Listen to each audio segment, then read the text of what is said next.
Bienvenue la famille madridista, on se retrouve pour une nouvelle vidéo sur l'actualité Real Madrid.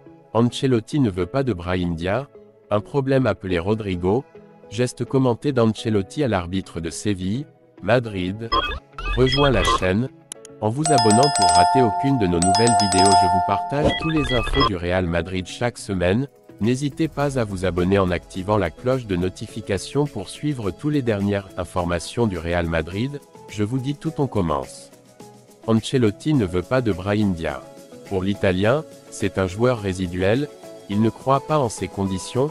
Le joueur envisage de quitter le Real Madrid si le club décide de renouveler l'entraîneur. Il n'a débuté qu'un seul match, contre Las Palmas, il a marqué un but et a été élu MVP, mais Reggiolo l'a envoyé sur le banc lors des 4 matchs suivants. Brahim Diaz est un joueur résiduel pour Carlo Ancelotti. L'Italien ne croit pas à ses conditions et agit en conséquence, banc permanent. L'homme de Malaga a fait son retour au Real Madrid, se distinguant à Milan, où il a joué en prêt pendant 3 saisons. Le club italien a tenté de le recruter pour sa contribution offensive, mais le Real Madrid a décidé de le récupérer, convaincu que son retour renforcerait l'attaque. Cependant, l'entraîneur italien ne compte pas sur lui, sauf pour donner du repos aux titulaires en fin de match ou comme relance dans les dernières minutes lorsque l'attaque a besoin de fraîcheur, de vitesse et d'adresse. Brahim a participé à 9 des 12 matchs disputés par les Blancs, mais n'en a été titularisé qu'un seul. C'est contre Las Palmas qu'il a brillé de sa propre lumière. Il a marqué le but qui a brisé le score, 1-0, et a été élu MVP du match. Une performance qui méritait au moins le bénéfice du doute, mais Ancelotti ne l'a pas accordé. Peu importe que l'équipe manque d'attaquants, Brahim ne fait pas partie de leur plan. Si Ancelotti continue, il PARTERA en été. Après le bon match de Brahim contre l'équipe insulaire, Ancelotti ne lui a accordé que 17 minutes lors des 4 prochains matchs. Dans le vestiaire, ils ne comprennent pas très bien la situation de leur coéquipier, qui s'efforce de convaincre l'Italien à chaque entraînement, même si tout a une limite. C'est celui qui a joué le moins de minutes dans l'équipe, à l'exception de Ceballos, qui a raté 5 matchs pour cause de blessure, contre aucun natif de Malaga. Les choses seront pires pour Brahim avec le retour d'Arda Güler.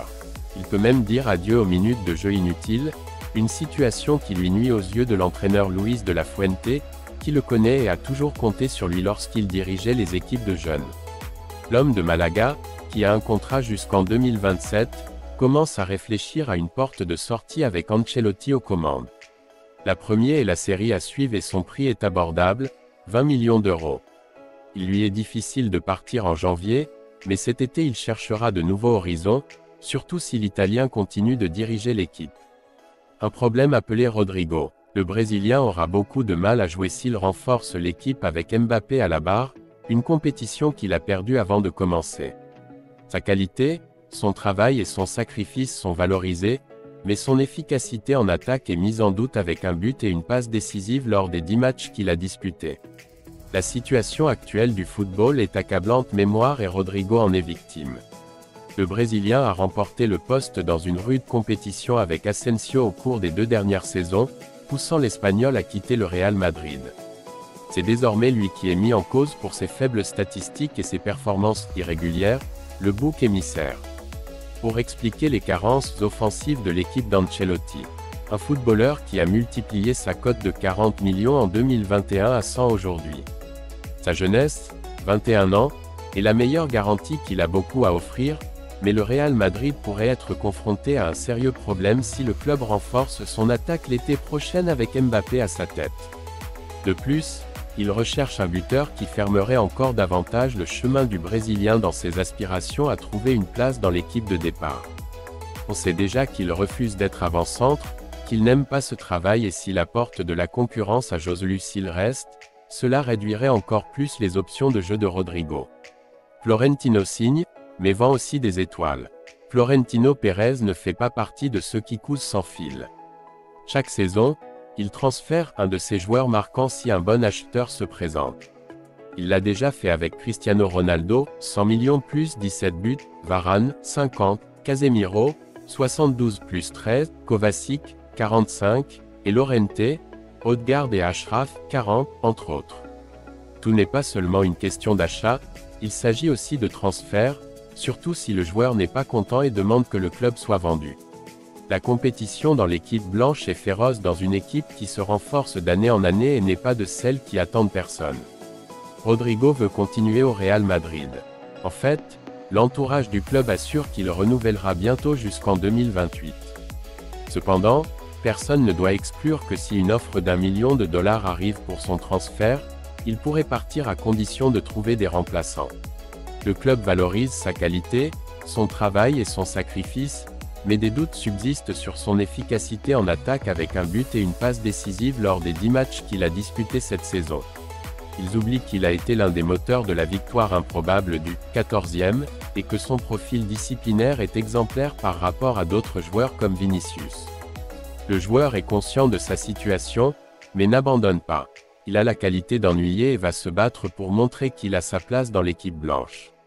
Ancelotti le sait et a aveuglément confiance en ses conditions, en sa loyauté envers l'équipe et le garde comme titulaire. L'Italien sait ce qui lui a été donné au cours des 2 saisons qu'il a disputées, et il espère qu'il continuera dans cette ligne lors de la saison actuelle. Tout est une question de ballon qui rentre, qu'il retrouve le but comme la dernière fois. Année, au cours de laquelle il a marqué 19 buts, 4 de moins que Vinicius, et donné 9 passes décisives. Geste commenté d'Ancelotti à l'arbitre de Séville, Madrid. Ancelotti s'est battu avec de Burgos Bengoechea lors d'une action pendant le match. L'Italien a continué ses protestations au micro de RMTV. Quand ils perdent, il se serre la main.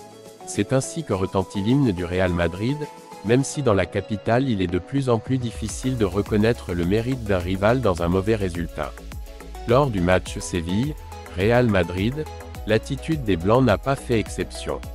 Pendant le match, Ancelotti a affronté directement l'arbitre du match, de Burgos Bengoechea, lors d'une action en seconde période. L'arbitre s'est approché de l'Italien pour lui expliquer une de ses décisions, à laquelle Carleto a sauté avec un geste grossier et un clair « Ne me touche pas ». Le match, qui s'est finalement soldé par un nul, 1-1, a vu des buts refusés, des pénalités possibles et une expulsion pardonnée à Bellingham, un geste que la presse madrilène a négligé dans les plaintes de l'arbitre. Ancelotti, chaud et froid. La colère d'Ancelotti contre Ricardo de Burgos Bengoechea n'a cependant pas pris fin avec la fin du match. Même si, à la fin du match, il a déclaré que « il a bien joué, un bon match, et que « il a tout bien fait ». Il a arrêté la contre-attaque pour préserver la santé d'un joueur, il a donc considéré que « il a joué un match de grande qualité, La réalité est apparue au grand jour grâce à ses déclarations à la télévision du Real Madrid. Devant les caméras et les micros du club blanc, Ancelotti a dit sa vérité, l'ironie est le seul moyen. Parce que si je dis ce que je pense, je perds beaucoup de matchs. Alors pour éviter les suspensions, j'utilise l'ironie.